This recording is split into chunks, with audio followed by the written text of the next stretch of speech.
So there's a stat that we know around the number of people that are managers that pretty much resistant to being managers. I think it's about a quarter of them. And there's another stat that we've learned recently that a lot of people would rather be managed by, heaven forbid, an AI than a manager. And that says more about the quality of the management they're receiving. As a real expert HR practitioner, does that seem to reflect what you've witnessed over your years? And also, how would someone go about addressing that if that really is the case? I think that is the case. Okay. I think there are people that move into management roles and then come to HR and say, I've made a mistake. Right. I want to step back. This isn't for me. That takes a lot of bravery, doesn't it? It does, but I've seen it so many times through my career that actually happens. They realise that they're actually underperforming in their roles. And what happens when you underperform? Usually, their manager starts to performance manage them, they're feeling the heat on them, they're feeling the pressure. Okay.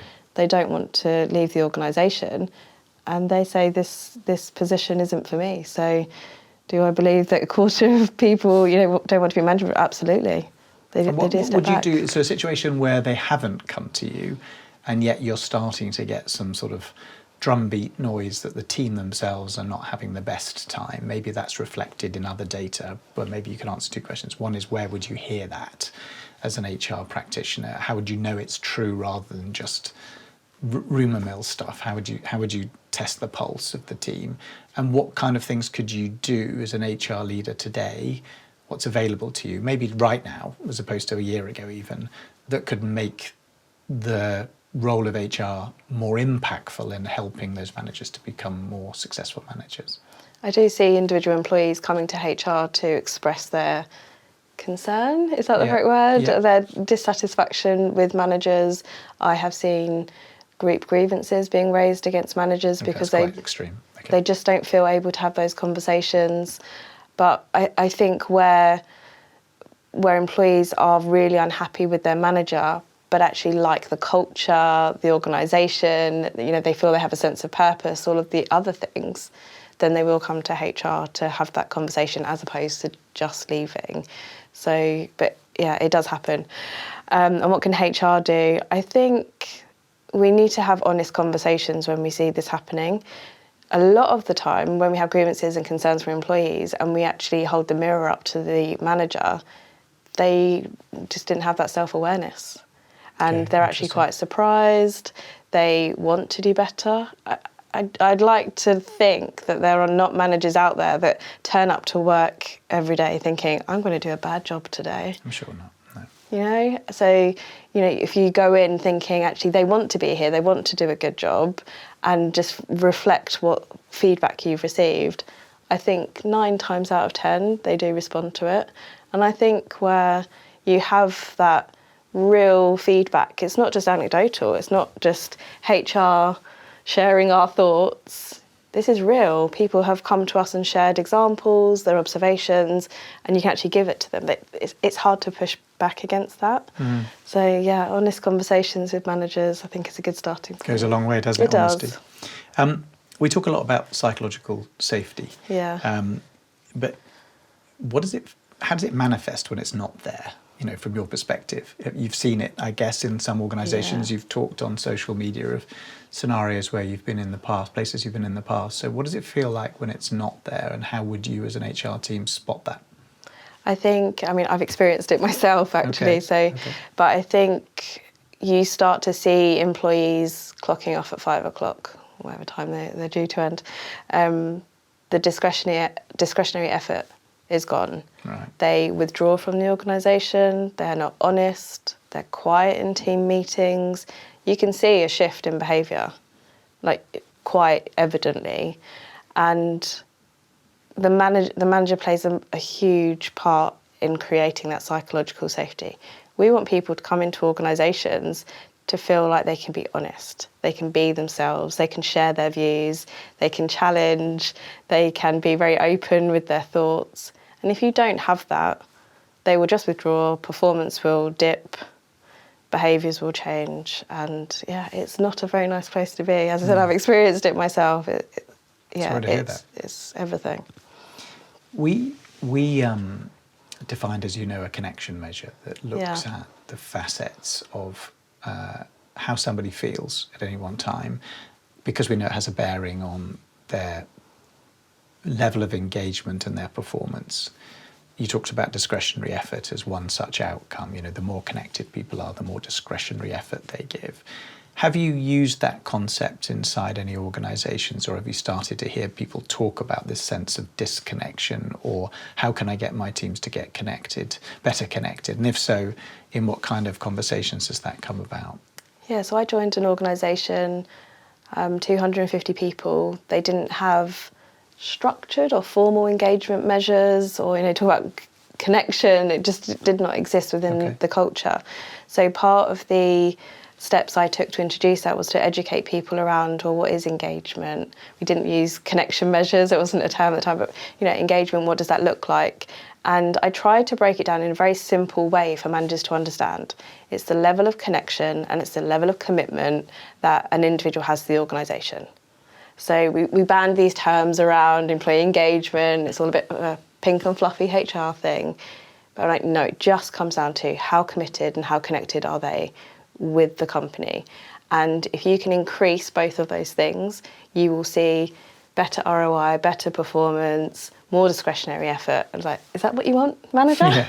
Okay, so yes, of course it is. So that's how you get them to buy into that being less fluffy and more firm in its kind of value. Yeah, we've done some analysis, as you know, that looks at high-performing companies and lower-performing companies in the FTSE 250, and we've seen those with the highest levels of connection also being the fastest growing consistently, and those with the lowest performing quartile actually shrinking. So there is a direct correlation between how connected people feel to their company and to their work and to their managers and even to themselves to some extent, that drives that discretionary effort, that drives business performance. So it's interesting to hear that that's something that you had to kind of sell as a non-fluffy variable.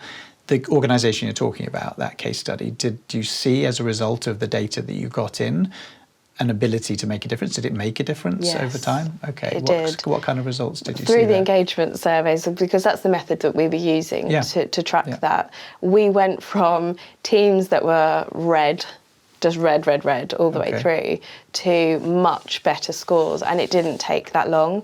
And we actually got onto the Sunday Times. That is quite a transformation from red to Sunday Times top 100 or something. Top 100. Yeah. And that was over, I think it was a period of kind of 2 years. It didn't take a huge amount of time, but I said, this is our focus. This is what we need to do. We need to be prioritising management conversations, having one-to-ones, talking about what does a one-to-one include. Yeah, nice. And actually guiding managers, because, you know, managers are specialist experts in their particular team, right, their area. And this is kind of new to them. Mm-hmm. But the great thing was they were willing to embrace it. If you have pushback and managers going, oh, you know, this isn't going to be worth my time, this isn't going to be valuable, it's a harder sell. Yeah. So luckily I had a group of managers that wanted to be the best that they could be. They wanted to keep pushing forward. They were really committed to the process, and we proved it. So we got onto the Sunday Times Top 100. But it says something that's impressive, and it says something about the culture that was created, even if they weren't necessarily equipped at that point, that extra piece of effort, that, you know, taking on new ideas, delivering brilliant one-to-ones, because they make a huge difference. We know it's probably the most impactful conversation that anybody receives is a high-quality one-to-one, because it can re-energize, it can refocus, it can identify deltas, it can make people feel safe. It has so much impact, and yet they're so poorly run. But identifying that was the problem and helping people to do a better job. Well, we actually had people doing one-to-ones, and they had a checklist of 20 questions that they had to go through. Oh, wow. Okay. So really structured. And that was I was like, wow, that's a lot. But then the feedback from the team was that, great, we're having one-to-ones, but actually we're just having the same questions over and over, and it's not adding value. Yeah. So I had to go in and reshape the one-to-ones. So it was less like an interrogation and more like a conversation. Exactly. Yeah. Let's rip up this piece of paper and say we're just going to talk about like these 5 things. Like, that's the most important piece. So I think the structure of it, the content of it, how it's delivered, all of these, they might sound like quite small things, but they all make a difference to really shaping the culture and how people feel about their one-to-ones. Absolutely. If I may, you left a job last year? Yeah, and it was Couple a couple of of years years ago, ago, wasn't it? You left 2023. 2020. Oh, well, 3 years ago. Okay, so you left a job a few years ago. Yeah. You well documented that you didn't enjoy that final job. There was a clash between, I think, perhaps you and your direct manager, or certainly somebody you worked closely with. Yeah. What would have helped, with hindsight now, looking back at that time? And obviously you've had an incredible, successful career since moving on from there, but what would have helped that situation at that time you're in? You must have played that through a few times and thought, what role did I play in this? What role did they do? What would have made it easier? What might have supported a more successful outcome in that job? I think my manager at the time was very rigid and very structured. Like, this is how we do things. This is my way. And I'll give you an example to kind of highlight the point. So we were having a conversation with the marketing director around a restructure, and she were talking through the presentation slides, and I was engaging with the marketing director. I was having conversation, I was asking questions, and the chief people officer, who was my manager at the time, in that meeting looked over to me in front of the other people in the room and said, "Why aren't you taking notes?" Oh, that's nice. And I'm more sociable. I wanted to give her eye contact. I was listening. I was asking questions. There had been nothing come out of that meeting that I needed to write down, because everything were on the slides. And I've done restructures and redundancies. I was good. So I hadn't written any notes up until that point. And in her mind, you need to sit and take notes in a meeting because that's how we work. But she didn't have the high yellow energy, for anyone's interested in personality profiling, the kind of the social side of things. We were very, very different. So there's lots of things that could have been different or better. I think the underlying issue was trust, which that example really highlights.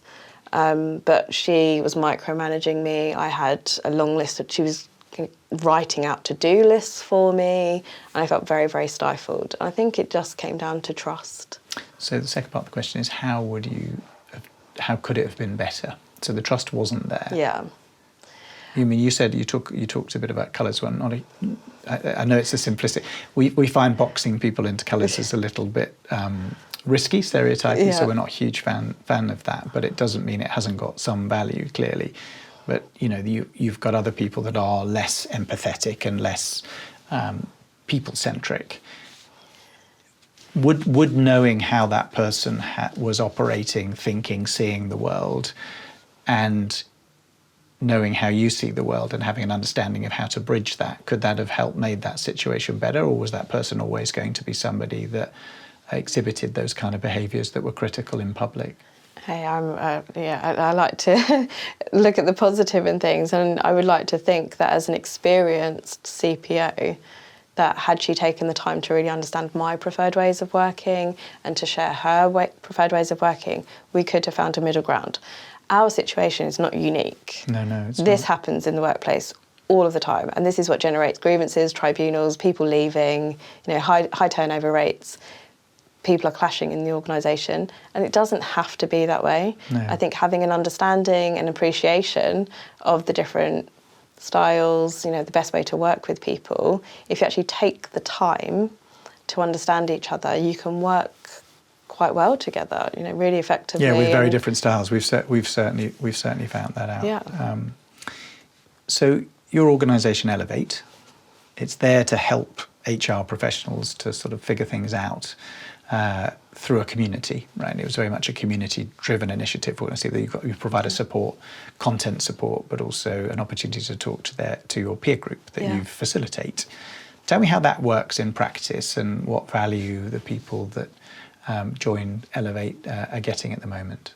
Well, when I launched the membership and the community, I actually thought the key reason people would join would be for the webinars, the resources, the materials. And the very surprising part of all of this is actually the community is why people stay. They may think, yes, I'll join for these other things and I'll get the policies and whatever, but they stay for the community. So we have member check-ins, no script, no agenda, no slides. We just meet virtually and have conversations. And I think the benefit that people are getting are they can have us as a sounding board. We have HR directors with 20 years experience reporting into the CEO, people that aren't necessarily in HR, and they just want to come and be part of something with people that understand what their role is like. Nice. So sounding boards, vent, rant. You sound surprised, but if you think about it, it's quite a lonely role, isn't it? I mean, people talk about the CEO role as being lonely, and I kind of recognise that. It suits me to be lonely at one level because I've got a very active family outside of work, so I'm quite happy to just come in and do the work that I do. But actually, a lot of people come to work for much more of that kind of reciprocal relationship stuff. Yeah. HR is really lonely too, right? Because you're armed always with huge numbers of secrets and stuff that other people don't know about, and your discretion is as an HR practitioner is one of the things you kind of stamped, in your DNA, or at least stamped in the role. Yeah. So it's not, to me, it wouldn't be a surprise that they'd want to share with other people that have been through similar situations. It must be quite cleansing to do that. So. Yeah, I think it's because most of my career has been in large corporates where we have teams of 100 HR people. So I think I took for granted that those people have been around me and supported me in the way that they have. Right. So I think when I stepped out of the corporate world and I really started to talk to those people in standalone roles, those people that are reporting into CEOs, etc., I think the assumption came from there are resources out there and, they were getting what they needed, but clearly there was a gap because people are joining the Elevate Hub, and it's just lovely to see them thriving and supporting each other. They message each other directly. They're arranging calls by themselves. Oh, that's fantastic. It's really built. It's very much defines a community. Thriving hub. Yeah. HR is often the first to spot things going wrong, whether it's what you described earlier, whether it's somebody coming to tell you about something, or even a class action of some sort where a group of people get together, then you've got all those signals that you will be measured on, like attrition and, hiring rates and the attractiveness of the employee value proposition and whether or not you're getting the people that you want. But there is still a gap now between seeing it and having the tools to do something about it. From your perspective, what is it that fills the gap between the problem and the solution? I think HR are in a difficult space because we do not have, direct contact with the employee. Sure, we speak to individuals that come to us where there's an issue, but I think we need to be the facilitators to help the managers have those conversations and shape the culture. And that's where I think the tools, the data, anything that we can do to educate the managers, I think that's our kind of starting point. We can't possibly get involved in every single one-to-one and go to every single team meeting. We have to act through the managers. And I think the gap is having that real rich insight that we can share with managers to say, this is what's going to help you in your role. We talk about attrition. The horse has bolted at that point. It's too late. So we want to be working more strategically, more proactively with the managers to say, we don't want to ever get to this point. We don't want to have attrition rates. That's a fail. Yeah. So what are we doing to be proactive? And I think that's the gap. The organisation that I talked about, we didn't have engagement surveys, and I put that in as one measure. We weren't doing personality profiling or anything else. It was literally that one thing. And I think there are so many tools out there today that you can use to really gather that insight for your employees. I think everything in HR really comes down to how are you treating your employees? How are you creating an environment where employees can really thrive? That's it. Full stop. Yeah, because that's where all the extra effort happens. That's where all the action. Yeah. That's where engagement occurs, and of course that's where productivity really rises. Yeah. And businesses want that, but they've got to see themselves as working with people, not with units of delivery, which is often quite reductivist, but it happens, doesn't it? Yeah. If you could have a system at your disposal, at your fingertips, that would allow real-time insight into an individual, their way of seeing the world, but also how they're feeling at that time, and you're a manager, what kind of difference would, I say that with a vested interest in what we have to offer, what difference would that make to managers trying to be better leaders in their organisation? I think that's huge, because if I go back to what I just said about our role is to create an environment where people can thrive. that is different for me and it's different for you. Yeah. Some people, you know, night owls and, you know, people need and want different things. I remember a case where this guy was always late for work. He could not get there at 9 o'clock. It was always before 9:30. We ended up dismissing him because he was late every day without fail. This was years ago. Yeah. And actually, in hindsight, older, wiser, you know, we have more insight into neurodiversity and personality profiles. Should we have just been more flexible and said your starting time is like 9:30 and you can finish half an hour later? You know, it's making those adjustments because you knew who the individual was. Yeah. And that really has stayed with me because we were just like 9 to 5 and that was it. It's kind of heartbreaking actually, but I know what you mean. But I'm like, but that really shows that people are individuals. And, you know, another example was I worked for an organisation that gave free gym membership at lunchtime. Great benefit. But then when people used it, you got annoyed because everyone had an hour and a half for lunch. too long for the lunch.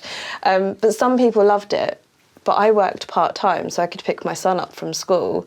And I didn't really want it. I wasn't interested in it. Didn't impact me at all. What I would really appreciate is family medical insurance. Because it's me and my son. I didn't want free gym membership. So you talk about hyper-personalisation, so all the time. Personalising the offer to each individual, personalising the management style, personalising how the experience works. Great. So if your goal is to create an environment where people can thrive, you need to think about what drives them, what motivates them. Is it the gym membership? Is it the PMI? Working hours, is it hybrid? Are they better, you know, having quiet time at home? There's so many different elements to creating that environment. And I think I do talk a lot about hyper-personalisation. I'm a massive believer that if you can create that ideal environment where people can deliver their best performance, there is no way you're not going to hit your business goals and your business, you know, won't grow. If you can really pick out those things that individuals need to be at their best. Fantastic. Thank you, Claire.